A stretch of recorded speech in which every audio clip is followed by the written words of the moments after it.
નમસ્કાર ગુજરાતના આ સૌથી મોટા ઓટીટી પ્લેટફોર્મ બીબી ન્યૂઝ ગુજરાતમાં હું ભૌમિક વ્યાસ તમામ દર્શક મિત્રોનું સ્વાગત કરું છું। મિત્રો, આપને યાદ હશે કે રાજકોટની ટીઆરપી ગેમ ઝોનમાં લાગેલી આગમાં 28 લોકો મૃત્યુને ભેટ્યા, અનેક પરિવારોનો માળો વિખાયો, અનેક પરિવારોના દીકરા દીકરી ખોવાઈ ગયા, લાપતા થયા। ડીએનએ સેમ્પલ મેચ થયા બાદ આ બળીને ખાખ થયેલા મૃતદેહ તેમના પરિવારને સોંપવામાં આવ્યા। આટલી ઘટના બાદ પણ રાજકોટ લોકસભા બેઠકના ભાજપના ઉમેદવાર પરસોત્તમ રૂપાલા અને રામભાઈ મોકરિયા રાજ્યસભાના જે સાંસદ છે તે 48 કલાક સુધી દેખાયા નહીં, અને 48 કલાક બાદ તે દેખાયા તો પીડિત પરિવારોએ તેમનો ઘેરાવ કર્યો। આ ઘટના બાદ રાજકોટ ભાજપ કશું બોલવા તૈયાર નહોતું અને તેમણે અચાનક એક પ્રેસ કોન્ફરન્સ કરી। આ પ્રેસ કોન્ફરન્સ એટલા માટે કરી, તેમનું કહેવું હતું કે જો 4 જૂને જે મતગણતરી છે તેમાં ભારતીય જનતા પાર્ટીનો વિજય જ થશે અને આ વિજય થશે તો રાજકોટ ભાજપ કોઈ પણ પ્રકારની ઉજવણી નહીં કરે। આ પ્રેસ કોન્ફરન્સ દરમિયાન પત્રકારોએ જ્યારે અગ્નિકાંડને લઈને, જવાબદાર અધિકારીઓને લઈને, ભારતીય જનતા પાર્ટીને લઈને સવાલો પૂછ્યા તો ભાજપના નેતાઓ પ્રેસ કોન્ફરન્સ છોડીને ભાગ્યા।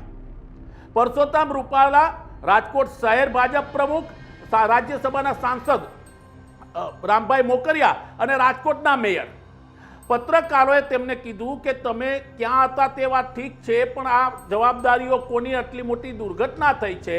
તો રામભાઈનો જવાબ હતો કે તે સરકારનું કાર્ય છે ને તે સરકાર કરશે। જ્યારે પત્રકારોએ અગ્નિકાંડ મામલે સવાલોની જડી વરસાવી તો રામભાઈ મોકરિયા એવા શબ્દ બોલ્યા કે જેનાથી માત્ર પત્રકાર નહીં, સામાન્ય જનતાનું માથું ઝૂકી જાય।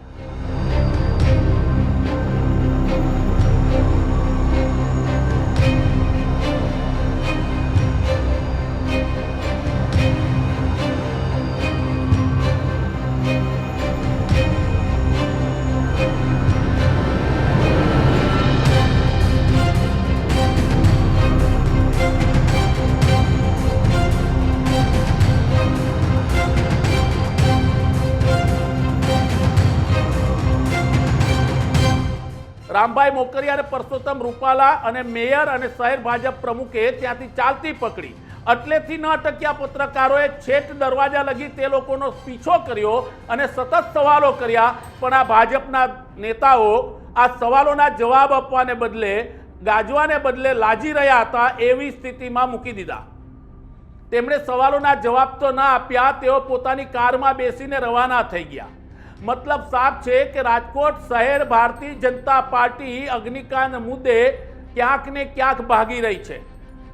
વિપક્ષ સતત ભારતીય જનતા પાર્ટીને ઘેરી રહ્યું છે।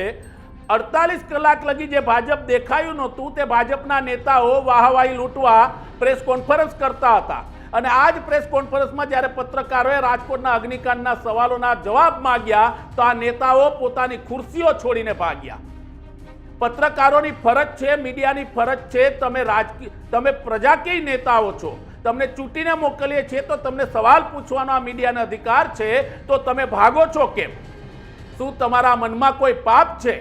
રાજકોટની જનતા આજ પૂછી રહી છે કે 48 કલાક સુધી ભાજપ હતું ક્યાં? હા, રાજ્યના મુખ્યમંત્રી પહોંચ્યા, ગૃહ રાજ્યમંત્રી પહોંચ્યા, તે સરકારની ફરજનો એક ભાગ હતો, પણ તમે લોકોએ તો મંચ ઉપરથી લોભામણા વચનો અને વાયદાઓ આપી અને લોકો પાસેથી મત માગ્યા છે।